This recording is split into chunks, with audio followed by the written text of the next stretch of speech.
Well, hi everybody. Hello, how are you from scorching hot Cebu City? It's June and Tina with a very special guest today. We have the one and only Lenka. Hi, Lenka. Welcome to Cebu. Hello, thank you. Thanks for having me. As I said, it's scorching hot here in Cebu City. How is it over there where you are? It is autumn in Australia, so it's nice. It's like a little bit crisp and cool, but still warm.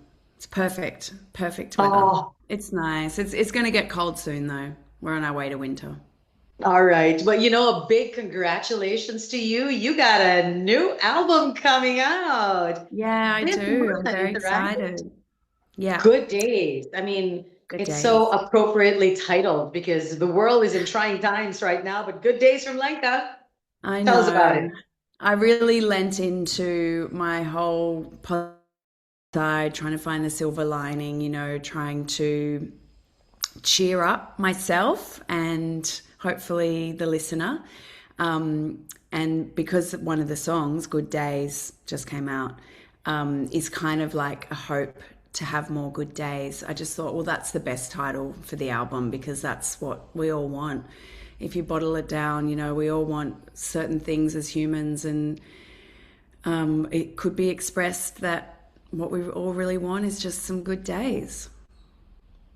Yes, and you've really brought that around through your musical career to be like that little ball of sunshine for everyone. And the first song that came out of your album is also Sunshine Girl. How did you Yeah. choose that to be the first one to be released? Well, it just every single person that heard that song really liked it. It's the first song on the record, and across the board, as far as my different teams in different countries, and the producer, and my manager, and everyone just went, "Yep, that's the one." Just to kind of set the tone. But in that song, I'm actually critiquing my role as a Sunshine Girl, and I am struggling with it a little bit because I'm not actually always super optimistic, but I do try to be like that. And that's what that song is about. It's about trying to put on that sunny disposition as a mother, as an artist, as a person in the world, for your friends, for your family, and for yourself when you look in the mirror. What do you want to project? What is it that you want to try to be? So, yeah, that's a Sunshine Girl for me. So you mentioned that while writing Sunshine Girl, you were on a walk with your kids. Mm. How has it changed your worldview? I'm sure it's motherhood is a momentous time for all the females on this planet. And how Hmm. has it changed your worldview? And more importantly, how has it informed the way you write songs? Well, a lot of my songs definitely are aimed at them now. You just become less self-centered when you're a mum. So I'm not writing about my life as much. I'm often writing messages to my kids.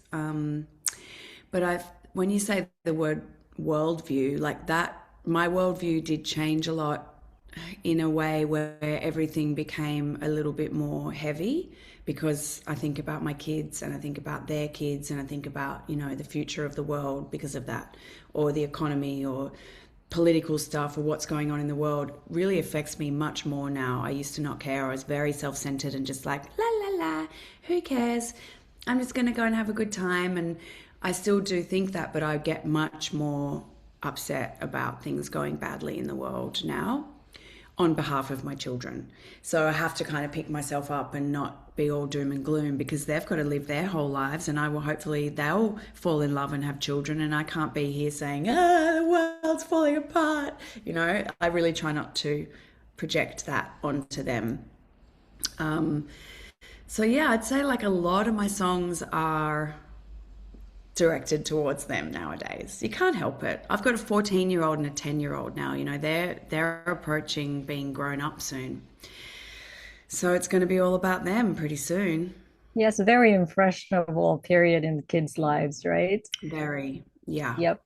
But as I'm sure you've noticed as well, and definitely with my kids and people that I meet on my travels, most people are just thinking about their life and their day to day and how they can have a good day, how they can get food on the table, how they can deal with whatever issues they've got in their life. Nobody's walking around thinking about world problems. They're kind of just focusing on their life, and I think my kids are the same.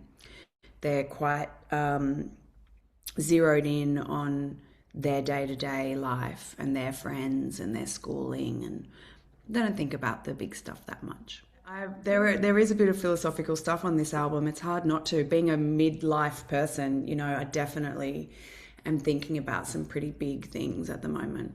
So let me ask you now, Lenka, what is how like mom always tells me. So what is that one thing that you always remind your kids? Okay, well, you won't be surprised that I do try to tell them to be positive and look for the good in their lives, and look for things that they can be grateful for.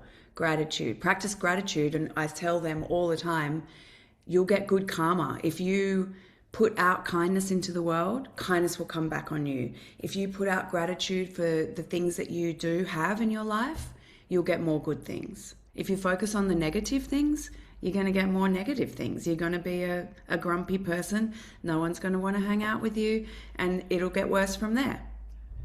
So I definitely am pushing my whole positivity agenda on the kids, poor things. So hopefully it's working. I don't know. Because both of us want to go to Oh, that's China. right. We've never been there yet. We heard it's been very busy for you, 2025. I mean, like going to Yeah. China and all that.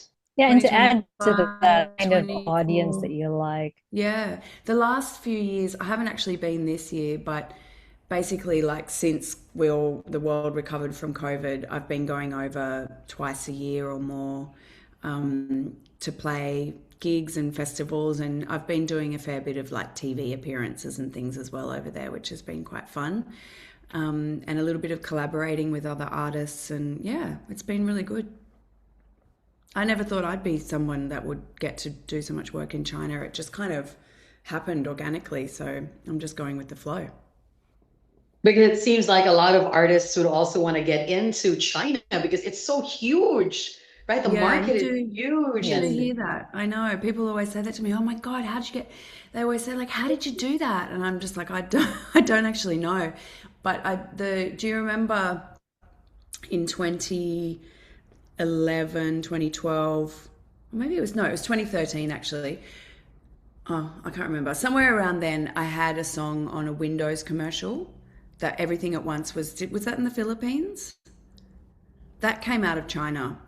It was so that my song Everything at Once was in this big commercial, and it actually was a Chinese advertising company that made that ad. And I think that's what kind of like started to grow everything for me over there. So but it wasn't me doing that. It was just kind of like, okay, cool.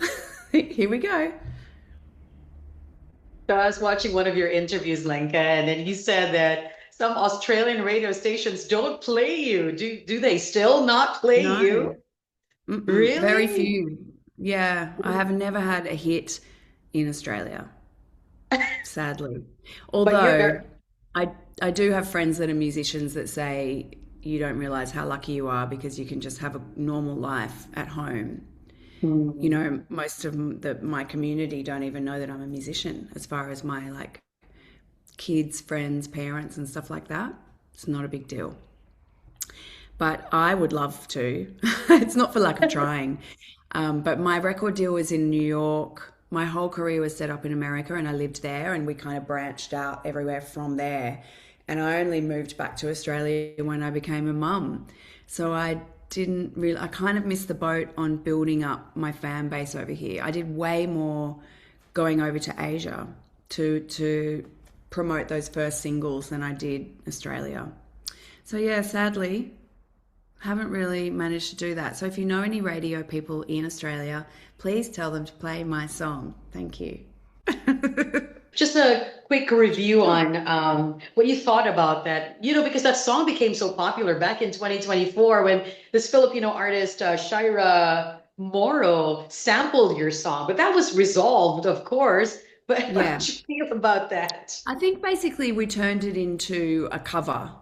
So it's still Hmm. available, but she's Yeah, sort of doing a cover, and she kind of played Hmm. around with the words and changed the language. It's so popular. So it's so popular. I know, I'm fine with it. It's really amazing when like a song can just take on a life of its own and kind of like hit the streets, and people just know it. They don't care that Yes, it's exactly. me. They just love the song. And so that's what's happened with that song. It's having a really interesting life, and it's been really good for me. It's really reminded people in the Philippines who I am, if they knew who I was before. They're like, "Oh, yeah, that's right." And then Yes, they've we gone and listened do. to my Yes, we music. do. Yeah. Or if they didn't know who I was, like I have new fans as well. So yeah, it's been cool. And I really want to come and do a show in the Philippines. We're working on that. Yeah, Come and do a yeah. festival, come and do, a couple of my own shows. That would be really good. So hopefully I'll be there later this year. Let's put that out to the Yes, universe. let's put it out. So Yeah. please invite everyone watching this video and listening to us right now to listen, look forward to your song and your album. Hey everyone, this is Lenka. I love Philippines and it's really good to be chatting to you guys. My new song, Good Days, is out now. Please take a listen to that. And Sunshine Girl, 2 sneak peeks to my new album, Good Days, which will be out at the end of May. Mwah, love you.